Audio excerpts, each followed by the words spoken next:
Hello friends, हमारे channel Hindi IT गुरु में आप सभी का स्वागत है। जैसा कि पिछली वीडियो में हम लोग स्वर पढ़ चुके हैं, यानी स्वर क्या होते हैं, वे वर्ड जिनके उच्चारण में दूसरे वर्ड की सहायता नहीं होती है उसे स्वर कहते हैं, यानी स्वर स्वतंत्र होते हैं। जैसे अ, आ, ई इत्यादि स्वरों की संख्या 11 होती है। अब स्वरों का वर्गीकरण हम पढ़ रहे हैं, तो स्वरों का वर्गीकरण 7 भागों में बांटा गया। उच्चारण के आधार पे, ओष्ठाकृति के आधार पे, जिह्वा के क्रियाशीलता के आधार पे, मुखाकृति के आधार पे, नासिका के आधार पे, स्रोत के आधार पे और जाति के आधार पे। तो पहला पढ़ रहे हैं हम उच्चारण अवधि के आधार पे कितने प्रकार का है। तो उच्चारण अवधि के आधार पे 3 प्रकार का, ह्रस्व स्वर, दीर्घ स्वर, प्लुत स्वर। अब पढ़ते हैं ह्रस्व स्वर क्या होता है। तो जिन स्वरों के उच्चारण में एक मात्रा का समय लगता है उसे ह्रस्व स्वर कहते हैं। यानी ह्रस्व स्वर वे होते हैं जिनके उच्चारण में एक मात्रा का समय लगता है उसे ह्रस्व स्वर कहते हैं। जैसे अ, ई, उ, री मूल स्वर, एक मात्री स्वर या लघु स्वर कहलाते हैं। फिर आगे दीर्घ स्वर क्या होता है। जिन स्वरों के उच्चारण में 2 मात्रा का समय लगता है उसे दीर्घ स्वर कहते हैं। यानी दीर्घ स्वर में 2 मात्रा का समय लगता है उसे दीर्घ स्वर कहते हैं। जैसे आ, ई, उ, ए, बड़ा ए, ओ, औ, यानी 7 दीर्घ स्वर हैं। इसे संधि स्वर या द्विमात्रिक स्वर भी कहते हैं। अब प्लुत स्वर क्या होता है। तो प्लुत स्वर वह होते हैं जिन स्वरों के उच्चारण में 3 मात्रा का समय लगता है इसे प्लुत स्वर कहते हैं। जैसे ओम, यानी प्लुत स्वर वे शब्द होते हैं जिनके उच्चारण में 3 मात्रा का समय लगता है उसे प्लुत स्वर कहते हैं। जैसे ओम। अब दूसरा पढ़ते हैं ओष्ठाकृति के आधार पर कितने प्रकार का होता है। तो ओष्ठाकृति के आधार पर 2 प्रकार का है, एक वृत्ताकार स्वर होता है, एक अवृत्ताकार स्वर होता है। तो वृत्ताकार स्वर क्या होता है, वे स्वर जिसके उच्चारण में ओठों की आकृति वृत्त के समान गोल हो जाती है उसे वृत्ताकार स्वर कहते हैं। यानी जब भी कई बार हम बोलते हैं तो ओठ गोल नुमा हो जाता है उसे वृत्ताकार स्वर कहते हैं। जैसे ऊ, बड़ा ऊ, औ। और अब अवृत्ताकार स्वर क्या होता है, वे स्वर जिनके उच्चारण में ओष्ठ की आकृति वृत्त के समान गोल में होकर फैले रहती है उसे अवृत्ताकार कहते हैं।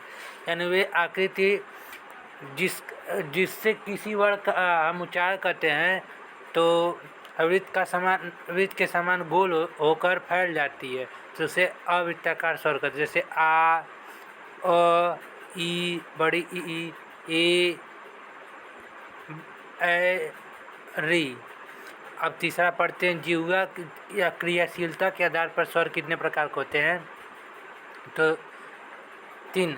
पहला अर्घ स्वर, यानी वे स्वर जिसके उच्चारण में जीव का अगला भाग क्रियाशील रहता है उसे अग्र स्वर कहते हैं। यानी जिससे जीव के पहले भाग को हम अग्र स्वर कहते हैं। जैसे ई, री, ए। आगे पढ़ते हैं। अब दूसरा मध्य स्वर, यानी वे स्वर जिनके उच्चारण में जिह्वा का मध्य भाग क्रियाशील रहता है उसे मध्य स्वर कहते हैं। यानी वे स्वर जिसके उच्चारण में जीभ का मध्य भाग क्रियाशील होता है उसे जीभ। जैसे अ। फिर पक्ष स्वर क्या होता है, वे स्वर जिसके उच्चारण में जीभ का पिछला भाग क्रियाशील रहता है उसे पश्च स्वर कहते हैं। यानी जीभ का पिछला भाग अगर ज़्यादा यूज करते हैं उसे पश्च स्वर कहते हैं। जैसे आ, उ, ए, औ, अ। अब मुखाकृति के आधार पर कितने प्रकार के होते हैं। तो मुखाकृति के आधार पर 4 प्रकार के। संवृत स्वर, वे स्वर जिनके उच्चारण में मुखवृत्त के समान बंद रहता है उसे, अर्थात मुख सबसे कम खुलता है उसे संवृत स्वर कहते हैं। यानी मुख कम खुलता है उसे संवृत स्वर कहते हैं। या मुख वृत्त के समान बंद रहता है, यानी गोले के समान बंद रहता है उसे संवृत स्वर। जैसे ई, उ, री। अब अर्ध संवृत स्वर क्या होता है, वे स्वर जिनके उच्चारण में मुख संवृत की तुलना में थोड़ा ज़्यादा खुलता है, यानी संवृत की तुलना में थोड़ा सा ज़्यादा खुलता है उसे असंवृत स्वर कहते हैं। जैसे ए, औ। अब विविध स्वर क्या होता है, जिस स्वर के उच्चारण में मुख खुला हुआ होता है उसे विविध स्वर कहते हैं। विविध का अर्थ होता है खुला हुआ, यानी विविध स्वर वे होते हैं जिसके उच्चारण में मुख का खुला हुआ होता है, उसे विविध स्वर कहते हैं। जैसे आ। अब अर्ध संवृत क्या होता है? वे स्वर जिनके उच्चारण में मुख विविध की अपेक्षा कम खुला होता है उसे अर्ध विविध कहते हैं। यानी अर्ध विविध स्वर वे कहलाते हैं जो मुख के उच्चारण में कम खुला हुआ होते हैं, उसे अर्ध विविध स्वर कहते हैं। जैसे अ, ए, औ।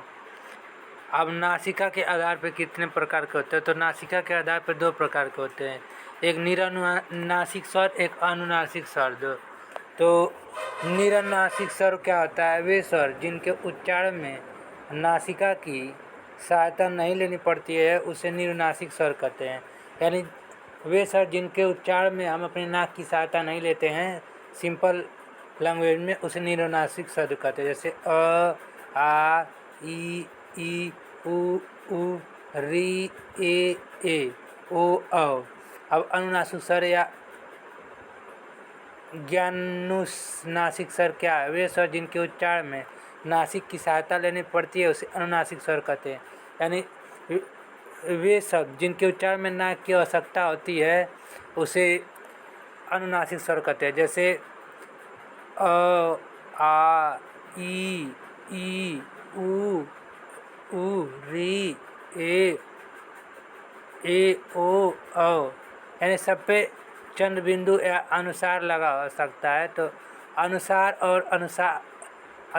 और अनुसार में क्या अंतर होता है? अनुनासिक में हमेशा चंद्र बिंदु लगी होती है, अनुसार में हमेशा मात्रा बिंदु टाइप का लगा होता है, दंड टाइप का।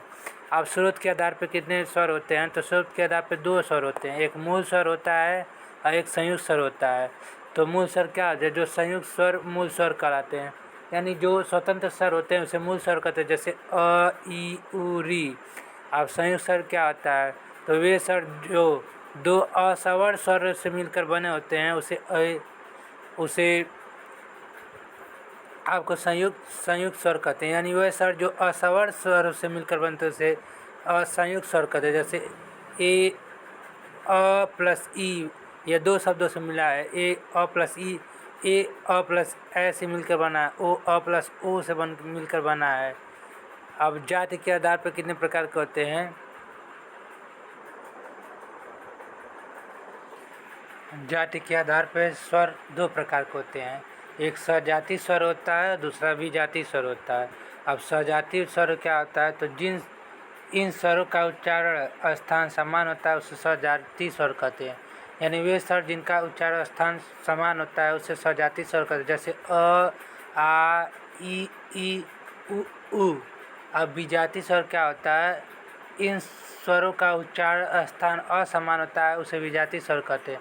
यानी जिन स्वरों का उच्चारण असमान होता है उसे विजातीय स्वर कहते हैं। जैसे ए, ओ, औ। अब स्वरों का उच्चारण स्थान क्या होता है? तो स्वर का उच्चारण स्थान आ का कंठ होता है और ई का तालु होता है, उ का ओष्ठ होता है और री का मुर्दा होता है, कंठ तालु ए का होता है, कंठोष्ठ औ होता है।